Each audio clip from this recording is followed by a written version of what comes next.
Hello guys, welcome to lecture 3 of chemical bonding. तो lecture 2 का and में video अचानक बंद हो गया था। सॉरी फॉर दैट कि थोड़ा सा ही अचानक मतलब वीडियो का थोड़ा इशू हो गया था। तो उसके लिए थोड़ा माफी चाहता हूँ। तो लेक्चर 3 का स्टार्ट करते हैं। तो इंट्रोडक्शन के लिए I am Nilav Malik from IIT Delhi. और बाकी बातें बाद में कर लेंगे, पहले पढ़ाई कर लेते हैं। तो सीधी बात है, लास्ट लेक्चर में हम लोगों ने एटम मॉलिक्यूल का एनर्जी के बारे में पढ़ रहे थे। और उसके हम लोगों ने जो स्टार्टिंग का लेक्चर देखा, मतलब लेक्चर 2 का ही बोल रहा हूँ, तो element molecule, element compound molecule, that is का हम लोगों ने सोडियम क्लोराइड और वाटर का एग्जाम्पल लेके बहुत कुछ देखे थे कि what is the basic difference. कि बॉन्डिंग वगैरह तो हम लोग पढ़ा ही लेंगे, मगर उसके जो बेसिक नेचर, मतलब बेसिक जो एलिमेंट्स, कंपाउंड्स, मॉलिक्यूल्स, इनमें डिफरेंस वगैरह क्या होता है, वो सब भी जानना बहुत ज्यादा इंपॉर्टेंट हो जाता है। बहुत बेसिक डिफरेंसेस क्लियर होना बहुत ज्यादा नेसेसिटी हो जाता है। तो वो सब कवर करने के बाद केमिकल बॉन्डिंग में तो चले ही जाएंगे। मैं प्रॉमिस करता हूँ कि जो पढ़ाऊंगा ना, वो जेई एडवांस का एकदम हाई लेवल का ही पढ़ाऊंगा, जितना मुझे आता है। नॉट लाइक कि मुझे सबसे बेस्ट आता है, मुझे जितना आता है मैं अपना बेस देके पढ़ाऊंगा। और जितने भी टॉपिक्स जी एडवांस के लिए चाहिए होता है, और केमिकल बॉन्डिंग में कि जितना भी टॉपिक्स कवर अप हो सकता है उतना मैं कवर अप कर दूंगा। लेक्चर जितने भी ज्यादा लगे, लेक्चर्स का टाइमिंग किसी लेक्चर ज्यादा होगा, किसी लेक्चर कम होगा, बट एट द एंड सब कुछ कवर हो जाएगा। तो आज सेकंड लेक्चर का ही ये कंटिन्यूएशन होगा। ये लेक्चर 3 है, बट लेक्चर 2 का जितने पार्ट बचा था, जो अचानक वीडियो ऑफ हो गया था, उसका पहले खत्म कर देते हैं। फिर मैं लेक्चर 3 में जाता हूँ। तो लेक्चर 2 में हम लोग देख रहे थे एक बात की, जो एटॉम मॉलिक्यूल है, हम लोग को पता है कि एटॉम का एनर्जी हमेशा क्या होता है, ज्यादा होता है। और एटॉम और मॉलिक्यूल का एनर्जी हमेशा एटॉम से कम होता है इन जनरल सेंस में, except for the van der Waals. मतलब जो हमारे पास नोबेल गैसेस है, नोबेल गैसेस क्या होता है इन जनरल, मेरे पास जो नोबेल गैसेस प्रेजेंट है, वो क्या करना चाहते हैं, वो मॉलिक्यूल में तो प्रेजेंट नहीं रहता। मतलब उसका एटॉम वो खुद ही बहुत ज्यादा स्टेबल है, उसका जरूरत ही नहीं है, नीड नहीं होता कि वो दूसरे के साथ वगैरह वगैरह दोस्ती वगैरह करे। तो वो अपने अपने अपने आप में खुश है, तो उसके लिए कुछ नेसेसिटी नहीं होता। तो अभी हम लोगों को एक जनरल सेंस में तुम बताओ कि अगर मैं लिखूं कि पोटेंशियल एनर्जी डायग्राम से हमने पता किया कि एटॉम का एनर्जी हमेशा ज्यादा होता है और मॉलिक्यूल का एनर्जी कम होता है। हम लोगों ने इंट्रामॉलिक्यूलर इंटरमॉलिक्यूलर के भी थोड़ा सा टर्म्स देखा था। तो अगर मैं थोड़ा सा टर्म्स लिखूं इन जनरल डेफिनेशन के वजह से, इन टर्म्स ऑफ की कुछ पॉइंट्स लिखूं, तो मेरे पास अगर बोलो कि energy of atom, energy of atom मैं हमेशा बोल सकता हूँ क्या होगा, एनर्जी ऑफ मॉलिक्यूल से ज्यादा होगा, एनर्जी ऑफ मॉलिक्यूल से ज्यादा होगा। तो मुझे बताओ, ये नॉर्मल है। अब मेरे पास अगर मैं बोलूं कि इसको एटॉम एटॉम, ये जो एटॉम है, इसका स्कोप ऑफ एनर्जी रिलीज, अगर इसका एनर्जी ज्यादा है, ये स्टेबल होने के लिए इसका ये एनर्जी छोड़ भी तो ज्यादा सकता है, क्योंकि पोटेंशियल एनर्जी डायग्राम में एटॉम बहुत ज्यादा ऊपर रहता है और मॉलिक्यूल बहुत ज्यादा नीचे रहता है। तो इसको और स्टेबिलिटी होने के लिए, और मतलब जिसके पास बहुत ज्यादा है उसको देने का टेंडेंसी तो बहुत ज्यादा भी रखता है ना। मतलब मान लो कोई अच्छा बच्चा है, कोई मतलब क्लास में कोई टॉपर है और कोई लास्ट बेंच पे बैठ रहा है, मतलब रैंक नंबर कुछ 40 50 कुछ भी है, रैंक 50 है।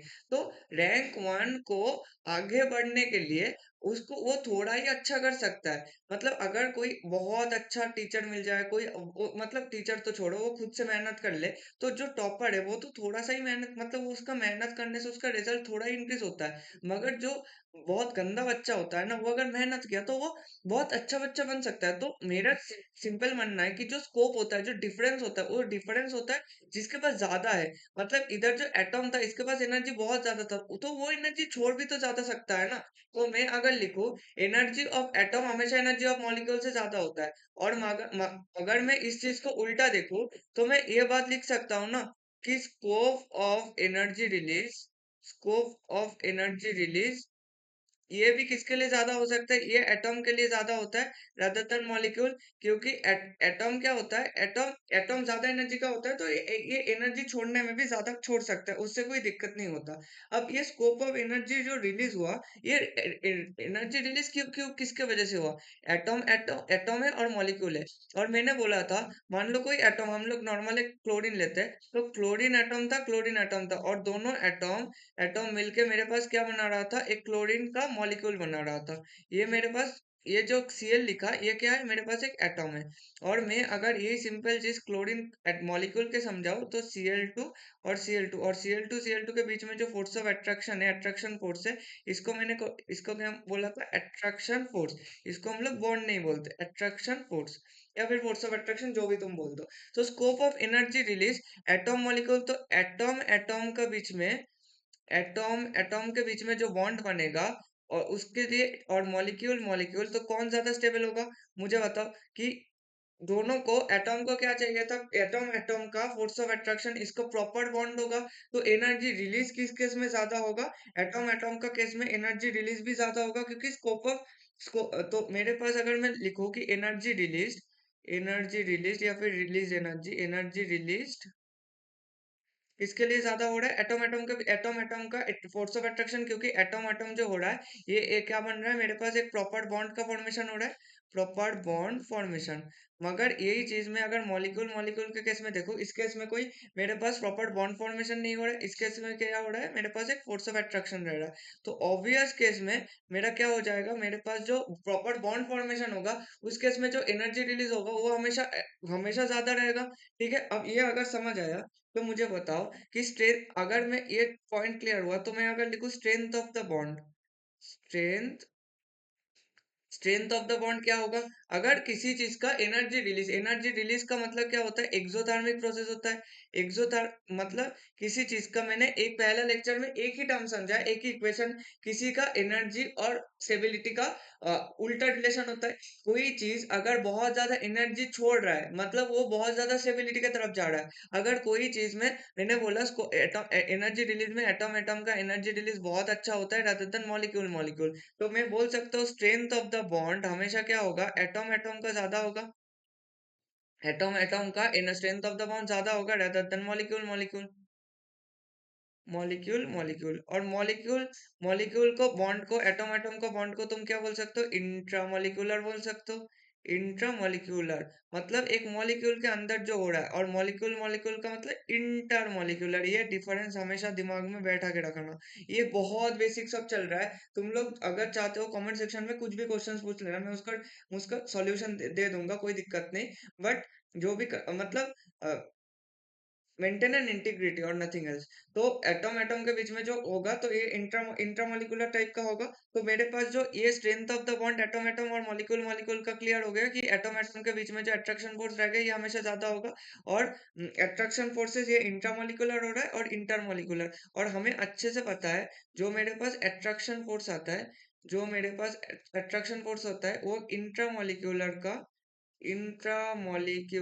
का ज्यादा होता है rather देन इंटरमोलिकुलर का।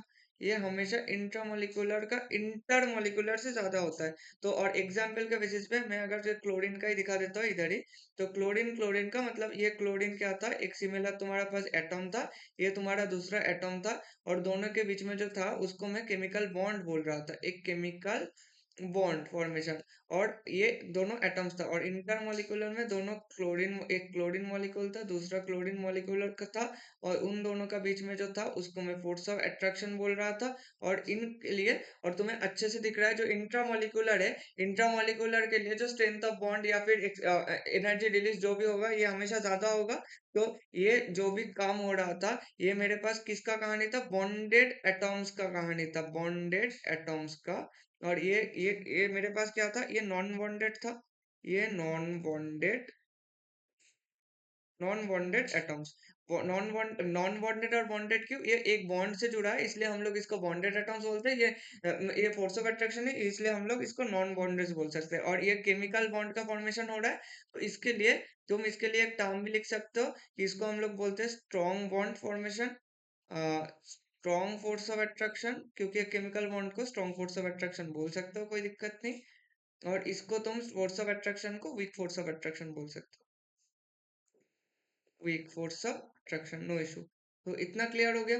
अगर इतना क्लियर हो गया, इसके बाद ये तुम्हारे पास एक बेसिक इंट्रोडक्शन था। तो पहला लेक्चर में एक बार मैं मतलब जस्ट गैसअप कर देता हूँ कि chemical bond is the connectivity between atoms and element. मैंने हम लोगों ने क्या देखा था, फिर एक बॉन्ड क्या होता है और एनर्जी और स्टेबिलिटी का पूरा रिलेशन देख लिया था कि ये क्यों हो रहा है, ये क्यों नहीं हो रहा है। और सीधी बात, एक मॉर्स पोटेंशियल का ग्राफ देखा था, मॉर्स ग्राफ। जो मॉर्स ग्राफ था, ये मॉर्स पोटेंशियल का ग्राफ होता है और कैसे चेंज होता है जब हम लोगों ने इन्फिनिटी से उसको लेके आया। तीन कंडीशंस देखे थे कि फोर्स ऑफ अट्रैक्शन डोमिनेट करता है फोर्स ऑफ रिपल्शन से, मगर फोर्स ऑफ रिपल्शन बहुत ज्यादा इंक्रीमेंट उसका ज्यादा होता है rather than force of attraction. वो उसका इंक्रीमेंट टेंडेंसी हमेशा force of attraction, force of repulsion का इंक्रीमेंट टेंडेंसी हमेशा फोर्स ऑफ अट्रैक्शन को दबा देता है। और इसके लिए हम लोग एक बस जान लिए थे कि मिनिमम एनर्जी हमेशा मैक्सिमम स्टेबिलिटी का इक्वल होते थे, और तीन कंडीशंस देख लिए थे। ये हमारे पास लेक्चर 1 था। और लेक्चर 2 में हम लोगों ने एलिमेंट, कंपाउंड एंड लैटिस के बारे में जितना पढ़ना था वो पढ़ लिए। और आज जितना पार्ट, ये यही छोटा सा पार्ट बचा था जो कि मतलब 10 मिनट का ही काम था। तो ये मेरे पास एक एटॉम और मॉलिक्यूल का डिफरेंस था कि एक मॉलिक्यूल में कैसा होता है, एक एटॉम में कैसा होता है, ये डिफरेंस जानना था। इसके बाद हम लोग एक लेक्चर 3 जो है, ये इसमें हम लोग एक फ्लो चार्ट और केमिकल बॉन्डिंग, मतलब हमारे पास जो केमिकल बॉन्डिंग में होता कैसे या फिर पढ़ना कैसे, ये जानते हैं। तो एक इसमें मैं बस चार्ट बना के देता हूँ, ये चार्ट पहले कॉपी में लिख लेना। इसके बाद वाले जो लेक्चर 4 से होगा, उसमें मैं एक्चुअल प्रॉपर केमिकल बॉन्डिंग का वो फर्स्ट लेक्चर या फिर उसका प्रॉपर लेक्चर मान सकते हो, जो कि पहला लेक्चर हम लोग स्टार्ट करेंगे। तो flow chart of chemical bonding में हम लोग हेडिंग करते हैं कि केमिकल फोर्स ऑफ अट्रैक्शन या फिर chemical force of attraction. Chemical force of attraction में हम लोग इसको, केमिकल फोर्स ऑफ अट्रैक्शन में हम लोग इसको टू टाइप्स में डिवाइड करेंगे। टू टाइप्स में, जस्ट अ सेकेंड, इसको हम लोग टू टाइप्स में डिवाइड करेंगे। और डिवाइड इधर सेकेंड, इधर पहले में क्या होगा, जिसमें हम लोग क्या कर लेंगे कि strong force of attraction, strong force of attraction. और इधर week force of attraction, week force of attraction. ठीक है। स्ट्रॉन्ग फोर्स ऑफ अट्रैक्शन हम लोग किसको बोलते हैं, मैंने क्या बोला, हमेशा एक केमिकल बॉन्डिंग का प्रोसेस, जो तुम्हारे पास केमिकल फोर्स ऑफ अट्रैक्शन होगा, मतलब कभी भी अगर कोई केमिकल बॉन्ड फॉर्मेशन हो रहा है, केमिकल बॉन्ड फॉर्मेशन का मतलब क्या होता है, एनर्जी क्या होगा, हमेशा कोई बॉन्ड फॉर्मेशन हो रहा है मतलब स्टेबिलिटी गेन हो रहा है। और दुनिया में कहीं भी अगर एनर्जी का मतलब स्टेबिलिटी बढ़ रहा है, तो एनर्जी क्या होगा, एनर्जी हमेशा रिलीज होगा। एनर्जी हमेशा रिलीज होता है, और एनर्जी रिलीज को हम लोग क्या बोलते हैं, एक्सोथर्मिक प्रोसेस बोलते हैं। कौन सा प्रोसेस बोलते हैं, हमेशा एक्सोथर्मिक प्रोसेस। तो स्ट्रॉन्ग फोर्स ऑफ अट्रैक्शन हम लोग किस केस के लिए स्ट्रॉन्ग फोर्स बोलते थे, कि हम लोग बोलते हैं ना कि ये बॉन्ड ज्यादा वीक है, ये बॉन्ड स्ट्रॉन्ग है, ये बॉन्ड वीक है। तो इसके लिए एक कैटेगरी होता है, नॉट लाइक कि इसका रिलेटिव रिलेटिव तो एक सही बात है कि इसके रेस्पेक्ट में ये स्ट्रॉन्ग है, इसके रेस्पेक्ट में वीक है। मगर एक्चुअली हम लोगों को अगर जनरल क्लासिफिकेशन करने बोले कि कौन सा वाला बोल दूंगा मैं, बॉन्ड ये स्ट्रॉन्ग है, कौन सा वाला वीक है, तो हम लोग जनरल क्लासिफिकेशन के लिए बोल देते हैं कि स्ट्रॉन्ग फोर्स ऑफ अट्रैक्शन कौन सा होगा, अगर तुम्हारे पास जो रिलीज्ड एनर्जी होगा, जो तुम्हारे पास रिलीज्ड एनर्जी होता है, ये रिलीज्ड एनर्जी अगर greater than equal to 42 kilo joule per mole होगा, 42 किलो जूल मोल इनवर्स होगा, तो इस, और अगर किलो कैलोरी में देखोगे तो 10 किलो कैलोरी मोल इनवर्स होगा, तो इसको बोलते हैं हम लोग रिलीज्ड एनर्जी। और देखा गया है, अगर रिलीज्ड एनर्जी तुम्हारे पास 40 किलो जूल से ज्यादा या 40 किलो जूल, मतलब एक मिनिमम बैरियर अगर तुम मान लो, तो इसके लिए जो होता है, इसको ही हम लोग बेसिकली बोलते हैं बॉन्डेड एटॉम्स, या फिर बॉन्ड बॉन्ड फॉर्मेशन, या फिर chemical bond between the chemical bond formation, chemical bond formation between, with chemical bond formation between the bonded atoms. ये हम लोगों का मेन मुद्दा है। और मतलब एक एटम्स, ये बॉन्ड, जस्ट अ सेकेंड, हाँ, बॉन्ड फॉर्मेशन। ठीक है। ये तुम्हारे पास सीधा मुद्दा है। और स्ट्रॉन्ग फोर्स ऑफ अट्रैक्शन, जिसका नाम है chemical bond formation between the bonded atoms. और इसके कैटेगरी में क्या क्या आता है, इसका कैटेगरी तुम लोग जो बहुत मतलब बेसब्री से इंतजार करके बैठे हो कि क्या क्या पढ़ना है, तो इस केस के लिए इस केस के लिए वही चीज तुम्हें पढ़ना है। इसका पहला टॉपिक में वही आता है, फर्स्ट आयनिक बॉन्डिंग या फिर आयनिक बॉन्ड। सेकंड में क्या आएगा, कोवेलेंट बॉन्डिंग। थर्ड में क्या आएगा, थर्ड में तुम्हारा आएगा मेटालिक बॉन्डिंग, और तुम्हारा फोर्थ में क्या आएगा? फोर्थ में तुम बोल सकते हो कि हम लोग एक पढ़ेंगे कोऑर्डिनेट बॉन्ड। कोऑर्डिनेट बॉन्ड, इतना क्लियर हो गया? अगर इतना क्लियर हो गया, उसके बाद हम लोग चलते हैं कि वीक फोर्सेस ऑफ अट्रैक्शन में। वीक फोर्सेस ऑफ अट्रैक्शन का सीधा बात क्या है? अच्छा, इसको ना बेटर ये हम लोग बोल दे कि इसके लिए अगर 42 किलो जूल से ज्यादा होगा तो हम लोग release energy 42 kilo joule mole inverse से ज्यादा होगा तो उसको हम लोग स्ट्रॉन्ग फोर्स ऑफ। और वीक फोर्स ऑफ अट्रैक्शन के लिए अगर तुम्हारे पास जो रिलीज एनर्जी है, ये रिलीज्ड एनर्जी क्या होना चाहिए? Less than equal to 42 kilo joule mole inverse, मतलब 42 किलो जूल को तुम लोग बैरियर समझ लो, और वही सीधा 10 किलो कैलोरी मोल इनवर्स लिख सकते हो, ग्रेटर देन इक्वल टू। और तो ये किसके लिए होगा? ये तुम्हारे पास नॉन बॉन्डेड एटम्स का कहानी है, नॉन बॉन्डेड एटम्स का, जहां पर हम लोग it's not a proper chemical bond, it's it's not a proper chemical bond, not a proper chemical bond. और इसके रिस्पेक्ट में हम लोग क्या देखते हैं? इसके इसके कहानी के अंदर हम दो टाइप का देखते हैं। एक तुम्हारे पास जो होगा कि वेंडरवाल फोर्सेस ऑफ अट्रैक्शन, हम लोग ये सब डिटेल्स में आएंगे एक एक का। Van der Waals force of attraction, van der Waals force of attraction. और दूसरा हमारे हमारे इधर क्या देखना है? हाइड्रोजन बॉन्डिंग, हाइड्रोजन बॉन्डिंग, तो ये हमारे पास देखना है। और वैन फोर्सेस ऑफ अट्रैक्शन, इसके साथ साथ ये जो वीक फोर्सेस ऑफ अट्रैक्शन है, वीक फोर्सेस ऑफ अट्रैक्शन में हमें और भी चीज देखना है। जैसे कि तुम्हारे पास किसम फोर्सेस हो गया, मैं लिख ही देता हूँ, मतलब मेरे पास क्या हो गया, किसम फोर्सेस भी पढ़ना है इसके साथ साथ, किसम फोर्सेस पढ़ लेंगे। और तुम्हारे पास डाइपोल डाइपोल डिवाई फोर्सेस पढ़ लेंगे। और तुम्हारे पास थर्ड, लॉन्डन डिस्पर्शन फोर्सेस,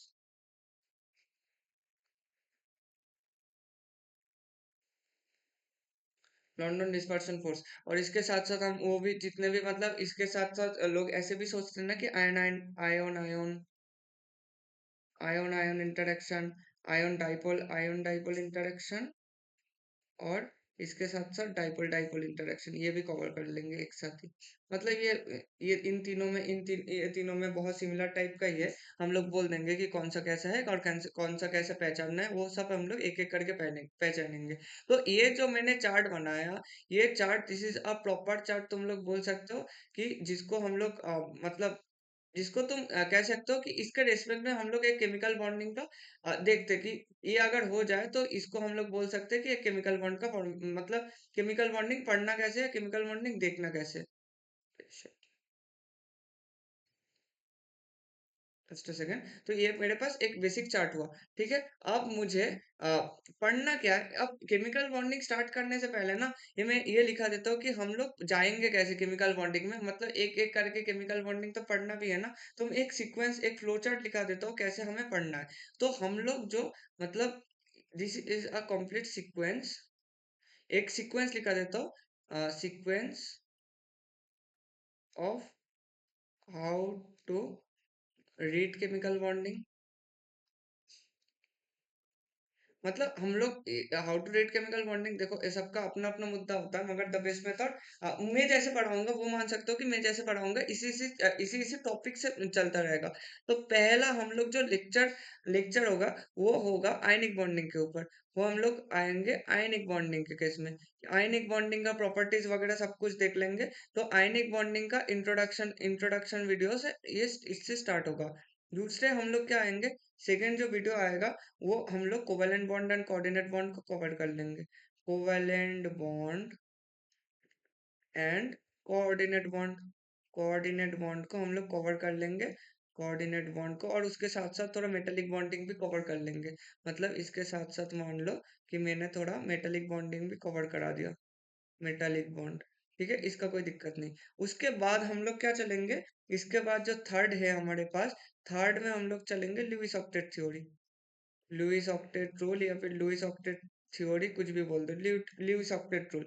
इसमें हम लोग ज्यादा इंपॉर्टेंस देंगे फॉर्मल चार्ज को। और इधर जो लोग N1 N2 पकड़ के को बहुत कुछ पढ़ा देता है ना, उसका कुछ नेसेसिटी नहीं है, उसका कुछ काम नहीं होता। अगर किसी को स्ट्रक्चर अच्छे से आता है ना, उसको सब आता है। मतलब जिसको स्ट्रक्चर बनाना नहीं आता वो मतलब कुछ भी कर लो, मतलब जिसको नाचना होता है उसके लिए कोई भी स्टेज पे नाच सकता है। जिसको नाचना नहीं आता है ना, वो स्टेज का बहाना दे देता है। तो अगर तुम्हारे पास मतलब अगर तुम्हारे पास स्ट्रक्चर बनाना आता है तो सब कुछ कर सकते हो। तो थर्ड हम लोग पढ़ेंगे ल्यूइस ऑक्टेट रूल। फोर्थ हम लोगों को क्या पढ़ना है, हम लोग स्टार्ट करेंगे फिर फोर्थ में वीबीटी, मतलब जिसको नाम बोलते हैं वैलेंस बॉन्ड थ्योरी, जिसके लिए लोग पागल हो जाते हैं। वैलेंस बॉन्ड थ्योरी पढ़ना है, ये पढ़ना है, वो पढ़ना है। और वैलेंस बॉन्ड थ्योरी में भी दो सब टॉपिक्स में हम लोग पढ़ना है। ऐसा नहीं कि इंटरमीडिएट ये सब बोल देंगे, मगर उसका उतना नेसेसिटी नहीं होता। तुम्हें जेई मेंस का पर्सपेक्टिव व्यू पॉइंट से पढ़ना है कि कौन सा इंपॉर्टेंट है। तो हम लोग पहला जो थ्योरी पढ़ेंगे उसमें वो पढ़ेंगे ओवरलैपिंग थ्योरी, ओवरलैपिंग थ्योरी। और दूसरा क्या पढ़ेंगे, हाइब्रिडाइजेशन। हाइब्रिडाइजेशन में मैं हाइब्रिडाइजेशन इंडेक्स वगैरह सब कुछ पढ़ा दूंगा, उतना नेसेसिटी उतना टेंशन मतलब, जितना मतलब जेई एडवांस का सिलेबस तक मैं कवर कर दूंगा, मतलब जितना जेई एडवांस में आएगा उतना तक ही कवर करूंगा, नो इशू। तो ये दोनों हो गया। उसके बाद मैं इंट्रोडक्शन कराऊंगा वीएसीपीआर थ्योरी का। मतलब तुम्हारे पास इसका नाम होता है valence shell electron pair repulsion theory. Valence shell electron pair repulsion theory, इसका इंट्रोडक्शन होगा। इसका introduction valence shell electron pair repulsion theory का इंट्रोडक्शन हो गया। उसके बाद 6 पॉइंट पे हम लोग चलेंगे बॉन्ड पैरामीटर्स में। बॉन्ड पैरामीटर्स में हमें क्या देखना है, बॉन्ड पैरामीटर्स में हम लोग क्या क्या पढ़ेंगे। हम लोग बॉन्ड एंगल के बारे में बात करेंगे, बॉन्ड एंगल के बारे में बात करेंगे, और बॉन्ड लेंथ का करना है, बॉन्ड लेंथ का करना है। और बॉन्ड एनर्जी के बारे में बात करना है, बॉन्ड ऑर्डर के बारे में बात करना है। सब कुछ का एक एक डिटेल्स में एक एक का बात करेंगे, कोई दिक्कत नहीं होगा। 7 पॉइंट में हमें और क्या करना है, हमें फिर जानना है कि जो मेरे पास परसेंटेज रूल कैरेक्टर है हाइब्रिडाइजेशन का, एक एक डायग्राम तो हम लोग करेंगे, उसमें परसेंटेजेस का बहुत कुछ बात भी करेंगे। फिर भी परसेंटेज एज कैरेक्टर का बातचीत कर लेंगे। उसके साथ साथ जिसको लेके बहुत कुछ दिक्कत आता है, मतलब ड्रैगोस रूल पढ़ना है, फिर बेंड्स रूल पढ़ना है, ड्रैगोस रूल, बेंड्स रूल पढ़ना है, ये सब कुछ पढ़ना है। फिर हम लोग इसके साथ साथ हाइब्रिडाइजेशन, इसके साथ ड्रैगोस रूल बेंड्स रूल हो गया। तो इसके पहले हम लोग, मैं लिख ही देता हूँ, हाइब्रिडाइजेशन इंडेक्स भी कवर करना है। हाइब्रिडाइजेशन इंडेक्स भी कवर करना है। और ये मैं एक चार्ट तो लिखा रहा हूँ, मगर इसके बाद भी तुम्हें अगर कुछ चाहिए ना तो वो बोल देना, उसके हिसाब से भी मैं चार्ट को एक्सटेंड करके, मतलब चार्ट में मॉडिफिकेशन करके वो टॉपिक्स या लेक्चर्स ऐड कर दूंगा। कमेंट सेक्शन में बताना, मैं कर दूंगा, उसका दिक्कत नहीं। फिर हम लोग 8th में आएंगे डाइपोल मोमेंट। हमें पढ़ना है डाइपोल मोमेंट, डाइपोल मोमेंट पढ़ लेंगे, ये छोटा सा टॉपिक है। डाइपोल मोमेंट के बाद 9th में हमें पढ़ना है Lewis acid Lewis base interaction. Lewis acid Lewis base, ये बहुत ज्यादा इंपॉर्टेंट टॉपिक है। Lewis acid Lewis base interaction, ये पढ़ना हो जाएगा। ये अगर पढ़ लिया तो हम लोग इसके बाद किस में चलेंगे, इसके बाद हमें जाना है बैक बॉन्डिंग पे। इसके बाद हमें जाना है बैक बॉन्डिंग पे। 11th पे क्या आएगा, 11th पे हमारे पास आएगा bridge bonding. Back bonding, bridge bonding, और ब्रिज बॉन्डिंग का अंदर तुम्हारे पास बनाना बॉन्ड वगैरह सब कुछ आ गया। और इसके बाद हम लोग ऑक्सी एसिड्स में सीख लेंगे, ऑक्सी एसिड्स में स्ट्रक्चर स्ट्रक्चर सब कुछ सीख लेंगे। 13th में तुम्हारे पास क्या आएगा, 13th में हमें थोड़ा सिलिकॉन केमिस्ट्री पढ़ना है। तो सिलिकेट्स वगैरह, सिलिकॉन के बारे में बहुत कुछ जान लेंगे। फिर एक टर्म आता है, बहुत अच्छा स्ट्रक्चर बनता है, एल्यूमिनो सिलिकेट वगैरह सब कुछ पढ़ लेंगे। 14th पे क्या आएगा, 14th में तुम्हारे पास सबसे इम्पोर्टेंट वाला, मतलब जो एक्चुअल में बॉन्डिंग का जान है, मॉलिक्यूलर ऑर्बिटल थ्योरी। एक मॉलिक्यूल का फॉर्मेशन, मॉलिक्यूलर ऑर्बिटल थ्योरी। एक मॉलिक्यूल्स में क्या होता है बेसिकली, जो तुम्हारे पास हाइब्रिडाइजेशन वगैरह का बाद लोग मतलब मॉलिक्यूलर ऑर्बिटल थ्योरी में बहुत इंपॉर्टेंस देके पढ़ना है। जो भी बात करना है मॉलिक्यूलर ऑर्बिटल थ्योरी में हम लोग करेंगे। उसके बाद ये सब खत्म होने के बाद, ये जो मैंने 14 तक लिखा है, ये बेसिकली हम लोग, मैं केमिकल बॉन्डिंग ऐसे पढ़ाऊंगा कि मैं कोवेलेंट बॉन्डिंग को फर्स्ट प्रायोरिटी देता हूँ। कोवेलेंट बॉन्डिंग पढ़ा दूंगा। कोवेलेंट बॉन्डिंग के बाद थोड़ा थोड़ा धीरे धीरे करके मुझे क्या करना है, मुझे इसके तरफ आना है, उसके इसके तरफ आना है, मतलब केमिकल कोवेलेंट बॉन्डिंग एक बार तुम्हारा खत्म हो गया है, 14 तक तुम्हारे पास कोवेलेंट बॉन्डिंग खत्म। इसके बाद 15th में मैं स्टार्ट करूंगा आयनिक बॉन्डिंग। आयनिक बॉन्डिंग मतलब प्रॉपर तुम लोग का जो बोलते हो पोलराइजेशन वाला कॉन्सेप्ट, तुम लोग बोल सकते हो पोलराइजेशन। और पोलराइजेशन में क्या क्या आएगा, पोलराइजेशन में पहले ही तो आ जाएगा तुम्हारे पास percentage covalent character, percentage, covalent character वगैरह आ गया, इसको हम लोग किस नाम से जानते हैं, फजांस रूल पढ़ेंगे, फजांस रूल वगैरह पढ़ लेंगे। और उसके साथ साथ थर्मल स्टेबिलिटी क्या क्या कवर करेंगे, मैं लिख ही देता हूँ। थर्मल स्टेबिलिटी कवर करना है, थर्मल स्टेबिलिटी कवर करना है, और क्या क्या करना है, हीटिंग कवर करना है, heating effect of the salts, मतलब इसको बहुत लोग बेसिक प्रॉपर्टीज ऑफ सॉल्ट्स के नाम पे भी पढ़ाते हैं, कोई मतलब सेम ही चीज है, मतलब दोनों ही सही है, कोई दिक्कत नहीं, नाम में क्या ही जाता है, इसका अंदर वाला कॉन्सेप्ट से मतलब है हमें। उसके बाद हमें क्या पढ़ना है, solubility of salts, solubility of salts हमें क्रिएट करना है, कलर भी पढ़ना है, इसके अंदर कलर पढ़ना है, फिर हाइड्रेट फॉर्मेशन टेंडेंसी सब कुछ पढ़ना है, hydrate formation tendency, hydrate formation tendency. इसके साथ साथ आयनिक बॉन्डिंग में हम लोग ये भी कवर कर लेंगे, तुम्हारे पास जो आता है लैटिस एनर्जी का कॉन्सेप्ट, लैटिस एनर्जी का कॉन्सेप्ट जो आता है, और वो तुम्हारे पास हाइड्रेशन एनर्जी का कॉन्सेप्ट, लैटिस एनर्जी और हाइड्रेशन एनर्जी, ये दोनों टॉपिक कवर कर लेंगे। मतलब ये आयनिक बॉन्डिंग को मैं पूरा 15 मिनट रख रहा हूँ, उसके अंदर जितने भी आएगा आयनिक बॉन्डिंग में हम लोग कवर कर लेंगे। उसके बाद ये कोवेलेंट बॉन्ड और तुम्हारे पास आयनिक बॉन्ड खत्म हो गया। इसके बाद 16 में जाना है, 16 में हम लोग क्या बोलेंगे, उसको वीक फोर्सेस कवर करेंगे। वीक फोर्सेस, वीक फोर्सेस में सबसे इंपॉर्टेंट देके जो पढ़ना है वो है हाइड्रोजन बॉन्डिंग पढ़ना है। हाइड्रोजन बॉन्डिंग कवर हो गया, उसके बाद हाइड्रोजन बॉन्डिंग, फिर वैन वाल फोर्सेस ऑफ अट्रैक्शन, वेंडर वाल फोर्स ऑफ अट्रैक्शन, वेंडर वाल फोर्स ऑफ अट्रैक्शन पढ़ना है। और तुम्हारे पास क्या आएगा, उसके बाद उसके एप्लीकेशंस वगैरह सब कुछ देखना है, हम बहुत सारे एग्जांपल्स वगैरह कर लेंगे, उसका दिक्कत नहीं, एप्लीकेशंस कर लेना है। और 17th में क्या आएगा, 17th में आएगा जो पढ़ना है, allotropes and types of solid. ये बहुत अच्छा टॉपिक है, एलोट्रॉप्स, इसका मतलब पी ब्लॉक का तुम्हारा बहुत कुछ कवर होते होते जाएगा, एलोट्रॉप्स या फिर टाइप्स ऑफ सॉलिड, जो भी है टाइप्स ऑफ सॉलिड्स। ठीक है, ये तुम्हारे पास कवर करना है। तो ये तुम्हारे पास एक बेसिक फ्लोचार्ट डायग्राम है, जिस हिसाब से हम लोग केमिकल बॉन्डिंग को, मतलब केमिकल बॉन्डिंग पढ़ेंगे, ये this is the basic. Basic chemical bonding का तुम बोल सकते हो कि केमिकल बॉन्डिंग का ऐसे थ्योरी थ्योरी थ्योरी थ्योरी चलता रहेगा, इसके हिसाब से ही चलेंगे। नॉट लाइक कि इसके बाहर जाके पढ़ाऊंगा मैं, जैसे टॉपिक चलता रहेगा वैसे ही टॉपिक चलता रहेगा। तो मैं जो मुझे करना है वो आयनिक बॉन्डिंग से मैं मुझे लेक्चर स्टार्ट करना है। तो ये जो लेक्चर 3 है, लेक्चर 3 का इसलिए मैंने नाम रखा कि फ्लोचार्ट ऑफ केमिकल बॉन्डिंग, की तुम्हारे पास पता होना चाहिए कि केमिकल बॉन्डिंग बेसिकली होता क्या है। तो केमिकल बॉन्डिंग के साथ साथ मैंने एक फ्लोचार्ट लिख दिया। तो हमारे पास जो रिलीज मतलब एक्सोथर्मिक प्रोसेस होगा, और एक्सोथर्मिक प्रोसेस के अगर मेरे पास कोई की energy 42 kilo joule mole invert से ज्यादा छोड़ रहा है, तो इसको हम लोग बोलेंगे क्या, release energy 42 kilo joule mole invert से ज्यादा हुआ, तो उसको हम लोग नॉर्मल एक जनरल बॉन्ड फॉर्मेशन के बोलेंगे। और अगर मतलब वो स्ट्रॉन्ग फोर्सेस ऑफ अट्रैक्शन क्या आएगा, और वीक फोर्सेस ऑफ अट्रैक्शन मतलब अगर मेरे पास 42 किलो जूल मोल इनवर्ट से कम हो रहा है, तो या फिर उसके साथ इक्वल हो रहा है, जैसे जनरली हाइड्रोजन बॉन्ड उस बॉर्डर लाइन पे आ जाता है, तो उसके लिए हम लोग इस focus of 42 kilojoule mole inverse को ही चूज किया। और कोवेलेंट बॉन्डिंग का प्रॉपर फॉर्मेशन में जो बॉन्ड फॉर्मेशन होता है, उसके अंदर हम लोग आयनिक बॉन्ड पढ़ेंगे, मेटेलिक बॉन्ड पढ़ना है, हमें कोऑर्डिनेट बॉन्ड पढ़ना है, हमें कोवेलेंट बॉन्ड पढ़ना है। ये भी सिखाऊंगा कि मैं हम लोग एक नॉर्मल कोऑर्डिनेट बॉन्ड को कैसे कोवेलेंट फॉर्मेशन का रिस्पेक्ट में ट्रीट करते हैं। फिर हम लोग वीक फोर्सेस ऑफ अट्रैक्शन में क्या देखेंगे, वीक फोर्सेस ऑफ अट्रैक्शन में हम लोग वैन डर वाल forces of attraction, hydrogen bond formation and सब कुछ देखेंगे। उसके बाद हम लोग प्रॉपर जो स्टार्ट करना है, ionic bonding, covalent bonding, ionic bonding में इंट्रोडक्शन और थोड़ा थोड़ा प्रॉपर्टीज का इंट्रोडक्शन वगैरह, प्रॉपर्टीज का मतलब तो डेफिनेशन वगैरह सबको आता है, मगर प्रॉपर्टीज का एक्सप्लेनेशन थोड़ा सुनना इंपॉर्टेंट है। और उसके बाद covalent bonding, coordinate bonding, metallic bonding एक लेक्चर में कवर होगा।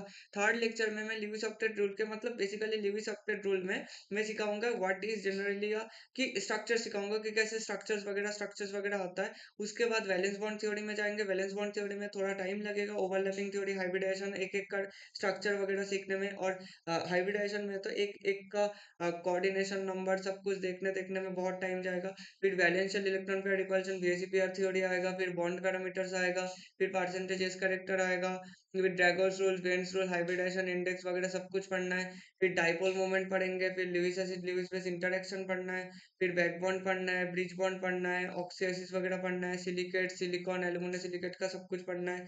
फिर मॉलिक्यूलर ऑर्बिटल थ्योरी पढ़ना है, फिर आयनिक बॉन्डिंग स्टार्ट करेंगे। कोवेलेंट बॉन्डिंग खत्म होते होते मुझे जितना लगता है कि ऑलमोस्ट 30+ लेक्चर्स तो लग ही जाएगा, उसका तो इतना तो मुझे लगता ही है। तो आयनिक बॉन्डिंग पढ़ना है, पोलराइजेशन इफेक्ट पूरा पढ़ेंगे, फिर वीक फोर्सेस पढ़ेंगे, एलोट्रॉप्स और टाइप्स ऑफ सॉलिड्स नॉलेज लेके खत्म करना है। मैं पूरा जो ऑक्सीजन है उसमें भी 2 लेक्चर लग जाएगा। ब्रिज बॉन्डिंग जब पढ़ाऊँगा, ब्रिज बॉन्डिंग में एक-एक का पॉलीमराइज़ेशन स्ट्रक्चर वगैरह इसके लिए मैंने इलेक्ट्रोसोलिड को भी लिख लिया, क्योंकि उसमें भी तुम्हारे पास जो types of solid, network solid, chain solid वो सब कुछ मैं सिखाऊँगा एक-एक करके। तो थोड़ा-सा फोकस करके पढ़ना, थोड़ा डेप्थ में लेकर पढ़ाऊँगा। ये जेईई मेंस, जेईई एडवांस और नीट के लिए, तीनों के लिए है। नॉट लाइक कि पर्टिकुलरली लोग मतलब नॉट लाइक मैं पढ़ा रहा हूँ कि not I am not that experience teacher, but it's not like कि जेईई एडवांस का लेवल तक नहीं जाएगा। ये पूरा लेक्चर जितना भी जाएगा तुम लोग थोड़ा, अभी तो बहुत स्टार्टिंग लेक्चर स्टार्ट रहा है ना, मैंने एटम मॉलिक्यूल कंपाउंड का डिफरेंस सिखाया, बहुत बेसिक लग रहा है। जब लेक्चर्स आगे बढ़ता रहेगा, हाइब्रिडेशन इंडेक्स तक जाऊंगा, तब पता चलेगा कि लेक्चर्स का मतलब क्या होता है और लेक्चर्स में कहाँ तक गया हो। तो थोड़ा पेशेंस रख के देखना। और लेक्चर देखने से भी बहुत इंपॉर्टेंस आता है कि तुम घर पे जाके एक बार रिवाइज कर लो कि लेक्चर देखो। लेक्चर देखने के बाद मतलब एक क्राइटेरियन पहले दिन ही बोल देता हूँ, क्योंकि आज तो बहुत इंट्रोडक्शन और आज तो बस फ्लो चार्ट ही बोलना है और कुछ लेक्चर में बोलना नहीं है। तो सीधी बात है कि एक काम करना कि तुम अपना कॉपी बनाओ, अपना कॉपी में अपना नोट्स बनाओ। मेरा नोट्स तो मैं अपलोड कर दूंगा, but that the best part is तुम अपना पेन से, अपने हाथ से मतलब सोच के लिखो। और अपने लैंग्वेज में जो जिस स्टेट से दिख रहे हो, मुझे कुछ फर्क नहीं पड़ता, उसका लैंग्वेज सबसे बेस्ट होता है। अपना लैंग्वेज, अपना मदर टंग, अपना मदर टंग में उसका एक्सप्लेनेशन लिख लो उसके साथ साथ। तो तुम्हें उसके लिए बहुत आसानी से उसका विजुअलाइजेशन, जब तुम 3-4 महीने बाद रिवाइज करोगे या 6 महीने बाद रिवाइज करोगे, तो तुम्हें उस वो लाइंस पढ़ने में, वो लाइंस पढ़ के तुम्हें ज्यादा बेहतर समझ आ जाएगा। तो वो सबसे बेस्ट होता है। मैं इंग्लिश में सब कुछ कर दूंगा, मैं तो हिंदी और इंग्लिश मतलब हिंदी में लिखूंगा नहीं, मैं इंग्लिश में ही प्रॉपर लिखूंगा और बोलूंगा, हिंदी इंग्लिश मिक्स करके बोल दूंगा, उसका दिक्कत नहीं है अगर तुम अपने से देखना। तो इस प्रॉपर वे में हम लोग चलेंगे। और द मोस्ट इम्पॉर्टेंट थिंग, अगला लेक्चर देखने से पहले हमेशा पहला लेक्चर, अगर तुम एक दिन में 4 लेक्चर खत्म कर रहे हो, नो इशू, तुम एक लेक्चर देखो, उसके बाद 10 मिनट रुको, 10 मिनट रुक के पहला लेक्चर पूरा एक बार खुद से पढ़ लो। अगर खुद से नहीं हो रहा है, उस पार्ट को थोड़ा सा फिर रिपीट करके वीडियो को बैक करके पॉज करके कुछ भी करके उस पार्ट देखना है, उस पार्ट देखना है।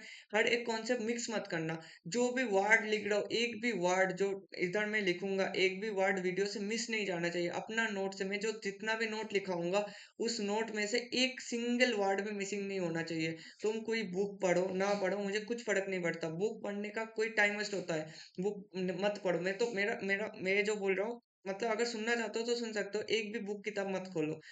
एग्जाम पर मतलब प्रैक्टिस करने के लिए खोलो, कोई दिक्कत नहीं, मगर थ्योरी पढ़ने के लिए बुक खोलने का कोई मतलब नहीं होता, सेंस भी नहीं बनता। तुम इतना पढ़ लो बस, जितना नोट्स में लिखाऊंगा उस नोट्स के एक भी शब्द मुझे बाहर नहीं जाना चाहिए, सीधी बात है। तो इतना कर लो। फिर उसके बाद हम लोग प्रैक्टिस सेशंस भी करेंगे। प्रैक्टिस सेशंस मतलब हम लोग, मैं बहुत क्वेश्चंस प्रैक्टिस करा दूंगा। Almost 500 plus questions from chemical bonding में प्रॉमिस करता हूँ मैं करा दूंगा इधर। चैप्टर जैसे जैसे चलता रहेगा, उसके साथ साथ मैं ट्राई करूंगा कि डीपीपीस अपलोड हो जाए, तो डेली प्रैक्टिस शीट भी हो जाएगा, तो तुम उसका भी फायदा उठा सकते हो। मैं एक टेलीग्राम ग्रुप खोल दूंगा, उस ग्रुप में सब कुछ अपलोड कर दूंगा, मतलब जैसे जैसे लेक्चर्स चलता रहेगा, उस लेक्चर का लिंक्स एंड लेक्चर्स का साथ-साथ, अगर उसके साथ-साथ अगर उसका डीपीपी वगैरह आया, तो वो भी मैं अपलोड करता करता जाऊँगा। तो ये this will be the process. तो हम लोग अगले लेक्चर, जो मेरे पास स्टार्टिंग लेक्चर होगा, लेक्चर नंबर 4 होगा, वो लेक्चर नंबर 4 में हम लोग पूरा आयनिक बॉन्डिंग से स्टार्ट करेंगे। आयनिक बॉन्डिंग खत्म हुआ, फिर और एक लेक्चर लगेगा मेरे पास कोवैलेंट पे, फिर थर्ड में मेरे पास ऐसे चलता रहेगा, फिर हाइब्रिडाइजेशन में थोड़ा टाइम जाएगा, ऐसे-ऐसे मेरे पास चलता रहेगा। तो आज का वीडियो थोड़ा-सा छोटा सा ही हुआ, but this is the lecture 3 of chemical bonding, जहाँ पर हम लोगों ने इंट्रोडक्शन वगैरह देखा। तो आज के लिए इतना ही था। और मेहनत करो, और जितना पढ़ना है, जितना पढ़ सकते हो उतना तो पढ़ लो, मतलब खुद को धोखा मत देना, और तो जो भी करना है कर लो, बस खुद को गिल्टी मत फील करने देना। तो आज का लेक्चर के लिए इतना ही था। मिलते हैं नेक्स्ट लेक्चर में, हम लोग आयनिक बॉन्डिंग पढ़ेंगे। आज का लेक्चर में रिवीजन करने का तो उतना कुछ था नहीं, बस लेक्चर 1 और लेक्चर 2 बहुत आसान लग रहा है तुम्हें, बट बाद में पता चलेगा कि basically what is the importance of that type of lectures, कि उस लेक्चर्स को मैंने क्यों क्यों लिया था। तो अ, उतना ही करना था, बस थोड़ा सा रिवाइज करके आओ, फिर मिलते हैं आयनिक बॉन्डिंग का लेक्चर में। तो that's all for today. Thank you for listening. Bye.